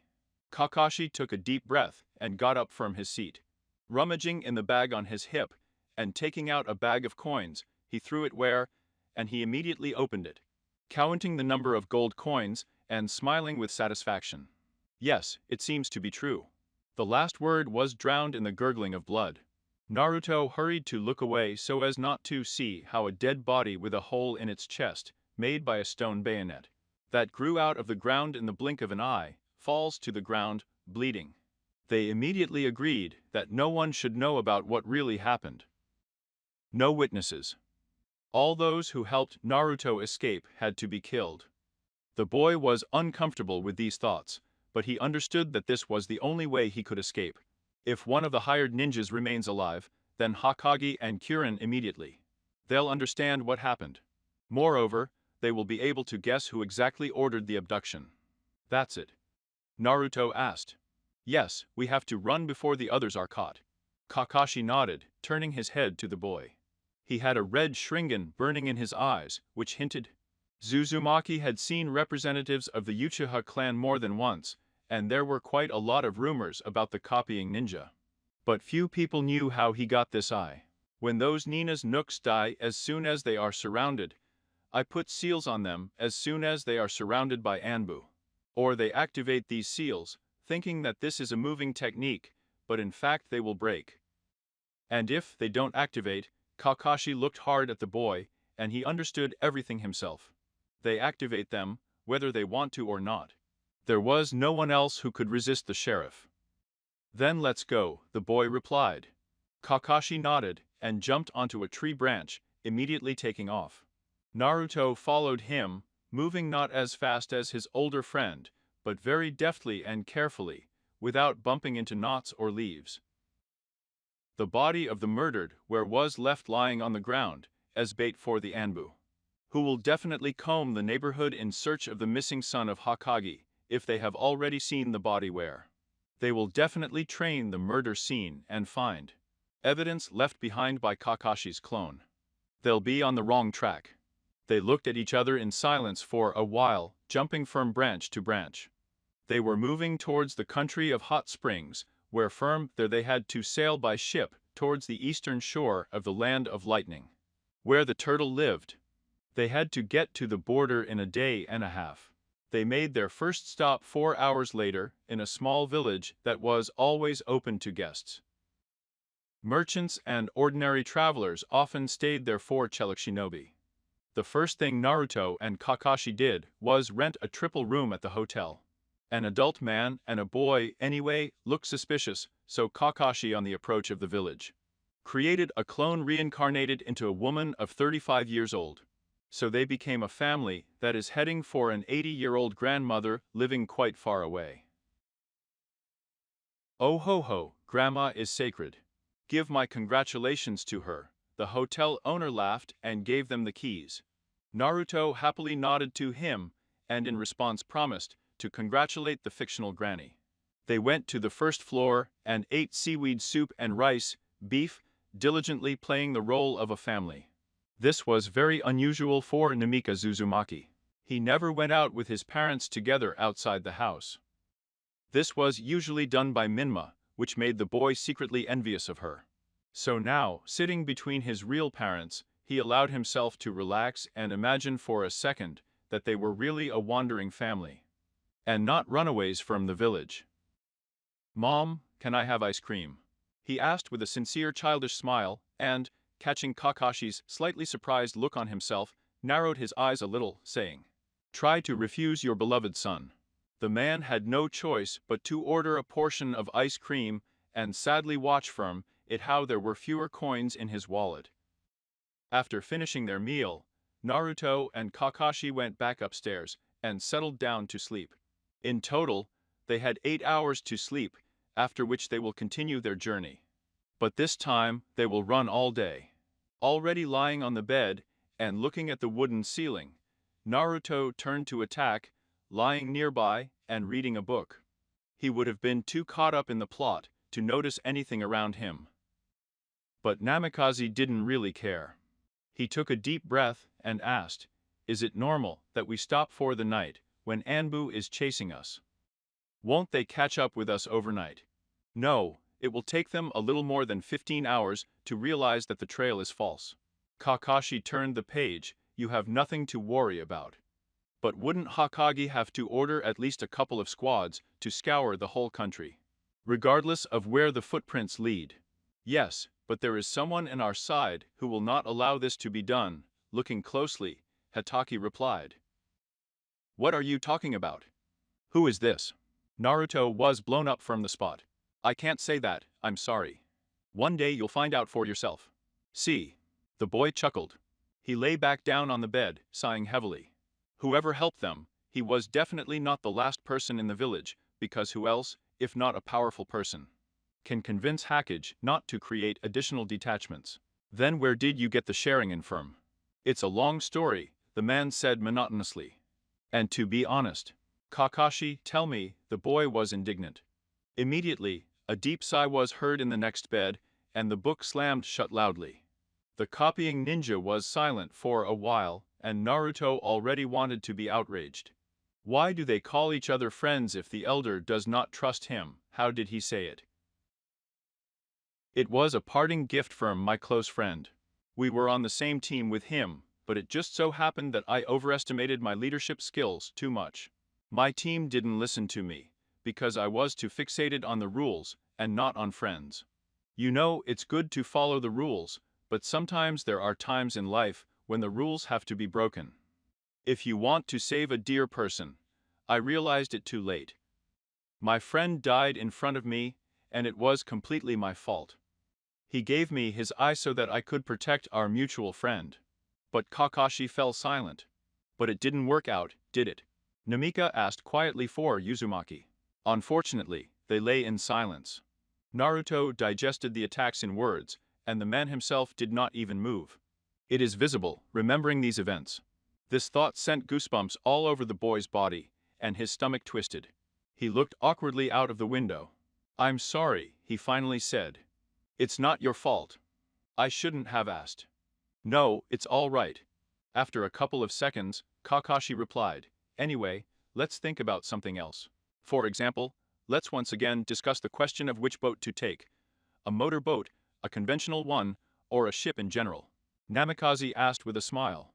Yes, in my opinion, the ship is the best solution. Of course, a motorboat can be. A motorboat may not survive the storm. They discussed what the perfect ship should be for another 5 minutes, until the room was plunged into silence, broken by the chirping of crickets outside and Naruto's snuffling in his sleep. Naruto watched with delight the colorful fish that swam in the clear sea water and occasionally jumped out on it, because of which their scales shimmered in the sun. Namikaze had never seen such fish before. There were huge gray ones that Kushina cooked for lunch. There were small golden ones in small aquariums at festivals, but he had never met such a variety of red, orange, purple, yellow, brown, gray, beige, and light green fish. Kakashi, standing a little further away and reading a book, from time to time glanced at Naruto reincarnated into another person, and smiled a little, remembering that once upon a time Obita had the same reaction at the sight of so many. A variety of kids. Suddenly, a cry of land was heard from the seaplane. And both ninjas raised their heads, looking up from their business. Indeed, there was a patch of land ahead, which rather resembled a lot of sharp needle stones. Well, here we are. It only remains to swim up, and I'll tell you where to go, Kurama growled. I feel the Genba and the power of Grandpa Rikuda. Have you been here before? Naruto asked mentally with obvious doubt in his voice. This island, well, didn't look like a place to live in anyway. I was there once when I traveled the world after the death of my grandfather. That's another boring place, there was no one but animals there then. In general, this is a good place for a woman. If you need to hide, Genbu will do everything so that you are not discovered, not only outside the island, but also on it. But if I fail to attach them to Kira, then I now know where I can hide, Naruto giggled. Yes, but do not forget that on this island, most likely, there are often Jinchuriki cloud. But Genbu will not be able to hide you from them, because their biju will be felt.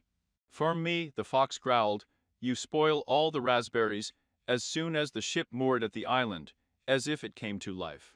Huge needles moved from their place, lifting the ship and carrying it to the cleared shore, and then Hyde's prying eyes. Satisfied, Naruto jumped from the ship to the shore, looking around from all sides. They were surrounded by walls of stone needles, But Namika knew that when he wanted to leave this fortification, the road to the temple would appear by itself. The boy stretched and yawned, turning around in anticipation of his friend. Soon Kakashi, having calmed down the ship's crew quite quickly, explaining that this was the way it should be, jumped down to Jinchuriki. "Well, lead on," he said. Naruto nodded and focused on the desire to get out of the trap. The island trembled slightly, and a pair of needles moved aside, opening a path into the forest. Namika nodded. Kakashi went ahead, hearing in his head a short instruction from Kurama that they should not turn off. There is a shinobi cloud on the island, and while they are walking along this road, they will not feel them. But it is worth going astray, and all the efforts of the turtle will go down the drain. Soon they came to a huge noisy waterfall, falling from a ledge on a high stone hill. He wasn't particularly big for Kakashi, but Naruto, seeing this for the first time, was very inspired, expressing a desire to plunge into cold water as soon as possible. "Why don't you have it like that?" the fox grumbled, "although we'd better hurry up." Naruto nodded immediately, calming down, and, looking at a small green island in front of the waterfall, he sat down in the lotus position and told Kakashi to wait. The latter nodded and, leaning on his elbows, and the stone took out a book, but did not begin to read it. Instead, he began to observe the further actions of the boy, but soon realized that he was not destined to see anything, because Naruto, apparently, plunged into the subconscious. Hatake summoned several dogs and sent them to guard the territory from sudden guests. Naruto, meanwhile, closed his eyes, concentrating with all his might on plunging into the subconscious. But no matter how hard he tried, he couldn't do it. He felt the breeze blowing over his body, heard the sound of the waterfall behind him, felt the droplets of water on his neck. And this did not allow him to abstract from the real world in any way. Usually, the immersion into the subconscious occurred quickly and weightlessly. However, now it seemed to Mikazu Uzumaki that the whole world rebelled against him, preventing him from becoming stronger. "Oh, it's nonsense," he hissed, tearing his eyes away and looking at Kakashi. The man was not where he should be, and this scared the boy for the first second. But then he heard a soft cough from the waterfall, and abruptly turned around to see himself. It was him, with the same blonde, short hair, in the same clothes and shoes, with the same 6 stripes on his cheeks, the same height and weight. But there was something wrong with this copy of the boy. Another Naruto who came out of the waterfall had a black squirrel and a red pupil. There was a crooked smile on his lips, a grin, and from the boy himself he smelled of anger, resentment, loneliness. Naruto twitched, but looked away. He felt that even though they were somewhat different, there was something in them that was one. And this anger, which raises the real Namikaze, Uzumaki, to the depths of thoughts, was proof of that. The boy swallowed again, looking around for it. Kakashi, and quietly but firmly asked, "Who are you?" "Can't you see? I am you," his interlocutor replied and smiled wryly. "No, who are you?" Naruto repeated his question, frowning. "Me, this is the real you. This is your true side. I look like I'm deep in your heart. If you listen to yourself now, you will find me. I'm not going to look for anyone. The real me is me." Namikaze pointed at himself, jumping up from his seat. "And you're an imposter. Some kind, so stop talking nonsense." The boy felt that rage was literally boiling in him, forcing him to raise his voice more and more at the stranger each time. The desire to be rude increased threefold, and Naruto restrained himself with great difficulty, so as not to start. "No, you yourself feel that you are wrong, because that's how Red-Eyed grinned. This is the waterfall of truth, according to your friend Ninetail. So you have to understand that you have met your real self. With the hatred that lived in you, all this time I felt everything the same as you. Pain, loneliness, fear, hatred, betrayal. You've been putting these feelings away in a dark corner of your mind all the time, thereby creating me. Over time, more and more negative feelings accumulated in my corner. Sometimes I tried to break free, but I couldn't. And now you yourself have kindly allowed me to do it. For this, I mercifully suggest that you unite and punish all those who made you suffer." The boy sighed fitfully, teaming up with someone strong and taking revenge on his parents for all that they had done to him was a tempting offer. Naruto sometimes thought about paying back those who made him suffer, but he always restrained himself. And he drove the thought away, just like this time. "Why should I team up with you?" he asked. "Yes, because you yourself dream of a place. Don't you want to take revenge on your father for despising you all the time? Mother for the fact that Minma was more important to her, and you always remained an empty place for her. For children who were ready to be friends with you only because you are the son of the fourth, and when they found out about what was going on in your family, they ran away. Having moved away to feelings and take revenge on them all, Namikaze closed his eyes. The words of his dark side had their own reason, were true. Naruto at some point really wanted to give in, because the memories were really useless for him, but then he remembered the smiling Medma, who, although sometimes annoying, always took care of him, shared her surprise. Large portions of dinners designed for no one, worried for him, she scolded that she was returning late from training. Then he remembered his mother, who never showed him, but took care of him, but his clothes were clean and ironed. There was always cooked food in the refrigerator, which only needed to be reheated, the same portions of menma, in which there were nori leaves, still beloved by the boy. The image of the father, who always warmed up, came to mind. He was annoyed when Naruto asked him for something, but the answers to all his questions sooner or later appeared in his room, in the form of scrolls, as for example, it was with shadow clones. Then Kurama came to mind, his first real friend, who was as lonely as he was. They have supported each other for many years. And wasn't that the proof of their friendship? Wasn't this the proof of their friendship, affection? Naruto granted the rights of a cook from Ishiraku Toiki, who always smiled at him. And he cooked the most delicious ramen in the whole village, who always talked about how Kushina spent hours in his restaurant. And, of course, he thought about Kakashi, who helped Naruto find a new element and taught a couple of tricks, sincerely calling the boy a genius. And comparing him to Itachi and Shisu and Uchiha, Hitaki was his first friend who even agreed to help him, the son of Hokage, escape from the village. And Naruto appreciated it. "No," he finally said. "You're not me, you're right. I've always been hurt, and it hurts now. But revenge is not the way out, revenge only leads to loneliness and longing. I'm not going to go along with feelings that I don't advise you to. I swore to myself that one day I would definitely become stronger than everyone and prove to my father, mother, Konoha, and the whole world that I was strong, so strong that I could not only overcome all this hatred, but also become a Hokage. I swore to myself, and I keep my vows. If I go with you now, it will only get worse. After all, then I will not keep the promises I made to Kurama. I have to get justice. I have to open people's eyes to the fact that Biju are not monsters. And Jinchuriki are not vessels for monsters, that everyone has feelings, and everyone is sad. Understand this, I suggest you unite, but not for the sake of evil, but in the name of good. To prove to them all that we are capable, so that all those who despised and hated us would have to take back their words. And those who believed in us would be proud. This is a way out, but not revenge." What do you know? A strange ripple ran across the face of dark Naruto. The words of the original, of the one in whom Red Eye lived all this time, made the boy shudder and admit the idea that all this time his thinking was wrong.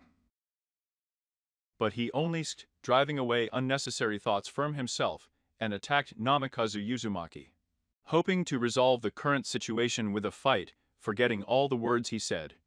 But the original, to the greater surprise of dark Naruto, he remained standing in place. Dark Naruto felt the strong embrace and warmth of someone else's body. Neither Naruto himself nor his copy understood when they were last properly hugged in a human way. But something trembled in the guy's heart from this action. You helped me understand how strong I am, since I did not succumb to your persuasions. Thank you. But you know we're stronger together. You don't have to want to take revenge on someone, because it won't make it easier for anyone. Better let's show everyone what we really are, make them regret their words and actions, Namika said for Uzumaki. Everything will be all right now. I promise you can finally rest. The boy felt his copy tremble in his hands, relaxing, and after a couple of weary seconds, she hugged him back a little, closing her eyes. Naruto had already opened his mouth to say something else when the boy in his arms began to crumble. Disappearing into the air, Namika smiled a little, his fingers still burned with someone else's warmth. He closed his eyes and opened them again, finding himself not standing, but still sitting in the lotus position and listening to Kakashi's mumbling. He slowly stood up and smiled, Hatake, and then nodded in response, seeing how the boy's face relaxes. Well? The man asked. It's okay, let's go. And headed towards the waterfall. Boldly stepping under the heavy icy jets, the man followed him through the water, passing under the waterfall and shivering from unpleasant sensations. But, coming out from the other side, Kakashi instantly forgot about the inconveniences behind the waterfall. There was a cave whose walls were similar. On the walls of the old temple, huge, headless statues lined up in two lines. On the walls were drawings of tailed demons, from the tails of which trickles of water flowed out. The hall was huge. This temple was obviously built a long time ago. Judging by the faded smell and the destruction of the statue, after passing through the shinobi arch, they saw a stone bear's face, sticking out of the wall, around which red, slightly dissolved spirals were painted. Naruto knows the instruction. Kurama went to this head, and passed his hand into its mouth in search of some lever or button, something that could open the hidden door.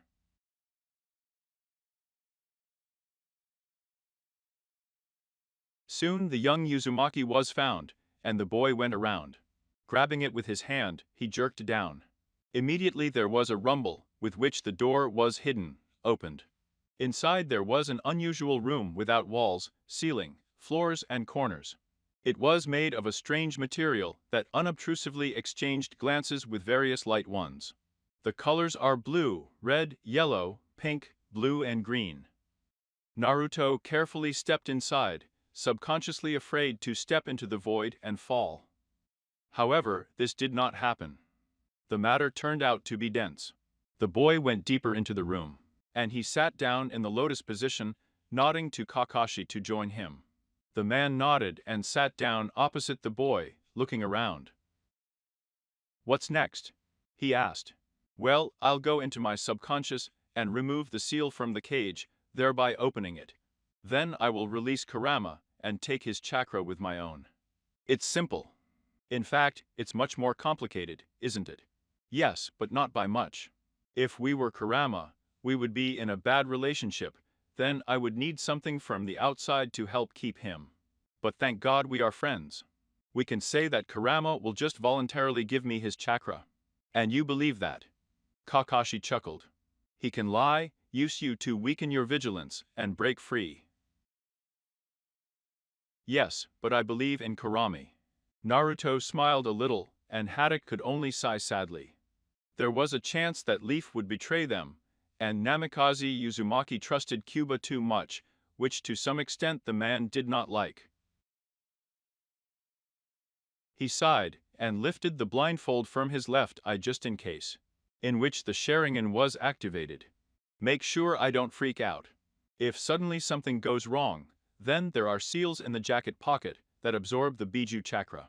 The boy pulled off his jacket and gave it to Hatake. These seals were enclosed and tossed into his backpack. Naruto closed his eyes and plunged into his subconscious, but it turned out not to be in front of a large golden red cage, as he was used to, but in a corridor with many doors and passages. The boy confidently went forward, until he turned into a small passage. After standing for a while, Naruto still walked forward, and his native huge cage with kurama inside appeared before his eyes, behind which all 9 tails were impatiently rushing. "Let's start," the boy asked, a rhetorical question. The fox stretched out his paw outside the cage, and the boy climbed on it. Then, finding himself on a huge level with the seal, Namika tore it open, opening the flap, and lifted up his t-shirt. He touched his fingers to his bare stomach, on which black writing appeared. I activated the seal. The flap began to slowly collapse, and soon the golden gate of the cage swung open with such force that Naruto flew back, painfully hitting the Kochiks on the wet floor. "Now take my chakra with your own," Kurama growled, coming out of his personal darkness. Coming out of his personal dungeon, the boy nodded. Blue clumps of chakra detached from his body, which soon took his shape. A translucent copy of Naruto grabbed one of the red tails of the face, and the shinobi began to move back, literally pulling his chakra out of the kubi. Kurama at the same time took a few steps back into the cage, in order to speed up the process. Soon the deed was done, and a part of the chakra, pulled out of the kubi, enveloped Naruto in gold, giving him strength and energy. The boy opened his mouth slightly, looking around in surprise at his hand and mentally admiring. He felt protected. Lowering his head, Naruto looked at his reflection in the water. Turning sideways, Naruto had a black spiral seal on his stomach, from which lines radiated all over the body. "Well, congratulations," said the fox. "Unless you get divorced, and I need to rest, and you've pulled too much. Our further cooperation will be easier, I hope." And with a little frown, Leaf answered and returned. I went back to the cage, but its gates were no longer closed. Namikaze Uzumaki opened his eyes, looked at Hitachi, and smiled a little at him. "Everything went well, as you can see," he said softly, showing off the golden veil. "Now I'm a full-fledged Jinchuriki. You can congratulate me." "You're good," Hitachi nodded, "but it's time for us to go. You can't linger on an island full of cloud shinobi anymore." Naruto nodded, removing the cover of the chakra and rising. Now they had about 3 more weeks to go to Kirigakuri, but young Namikaze was incredibly happy. Now it seemed to him that he could move mountains. End of this part, guys. I warn you right away, I read this fan fiction once, and therefore there were a lot of stumbles. I didn't train in any way before voicing it, and it was really hard for me to do that. I apologize very much. My tongue hurts already, yes. And by the way, this is only the first season. If you want the second one, then you need to get a lot of likes and a lot of views with comments. Good luck to everyone. Bye to everyone.